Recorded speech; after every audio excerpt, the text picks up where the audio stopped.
I would describe my work as encyclopedic. You can show who you are through fashion, but you can also hide a lot of parts of yourself, and I think that's what makes fashion so intelligent.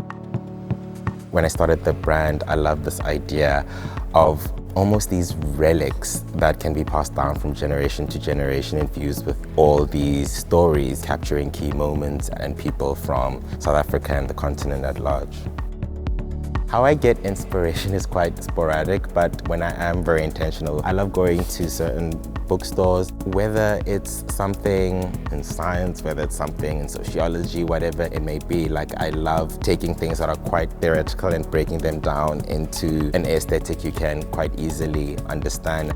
The name of this collection is Discard Theory, and it essentially looks at this place in downtown Johannesburg where America and Europe dump secondhand garments that they expect people from the continent and the country to wear. I went to this place called Dunusa, and that actually, from my language, translates into bend over, because that's how you shop. You shop literally by bending over and sort of pulling these garments from these bins and the floor. And this collection almost inverts like an age-old fashion theory. Torsten Veblen coined this idea of conspicuous consumption, and this idea that fashion starts at the top with the bourgeoisie and makes its way down into middle class, lower class, up until it ends into these bins. With this collection, I love the idea of inverting that, where things go from the bins, pushing it back up into a luxury space, almost dumping it back onto America and Europe.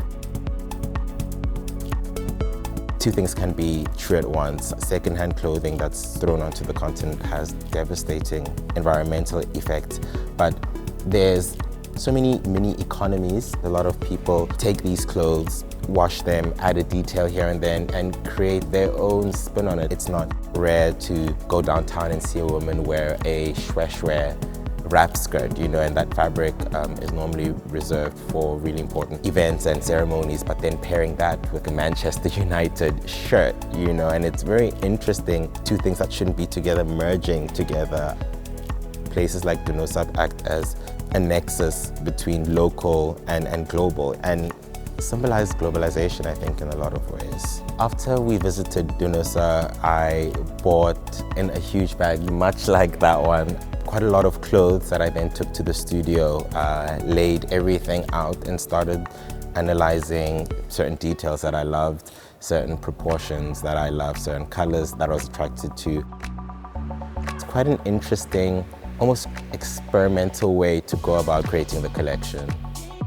There's a lot of print motifs in this collection, and I think it stays away from stereotypical motifs, but sort of focuses on things that are more current and more true, I think, to what's happening in South Africa and in that area in general. So, for example, one of the prints in this collection is this really beautiful abstracted print. But it's very interesting. If you scale down the print, you'll see it's really just fish and chips. At Dunusa, a lot of people eat fish and chips. How do you take this and move it into a fashion space? How do you make it elegant? So I illustrated these sort of koi fish with really long regal lines and focused on abstract sweet potato shapes. So it's sort of those plays that I really try to focus on, where you're like, is that in poor taste or is that really fab,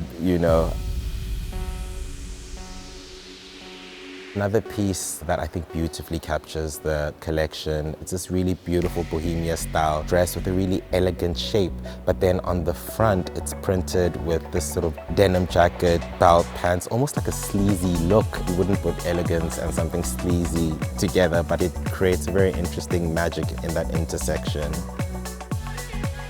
It's also been very interesting merging silhouettes that almost don't relate to one another together. So, for example, there's this really beautiful technical pleated skirt that goes from straight pleats and then something quite chevron, which takes hours to get the pleat to act like that.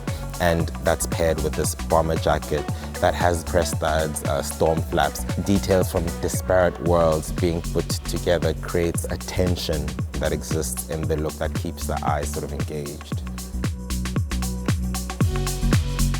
We love this idea of subtle references to back home. I think an object that just speaks to the entire experience is the bag behind me, and it's been quite politicized. It's almost associated with this idea of, oh, we're being invaded by all these immigrants coming to this country carrying this bag. So like, yes, it looks fantastic as this sort of set proposition, but I think it also reminds us of a very harrowing reality a lot of people who have immigrated have to live with.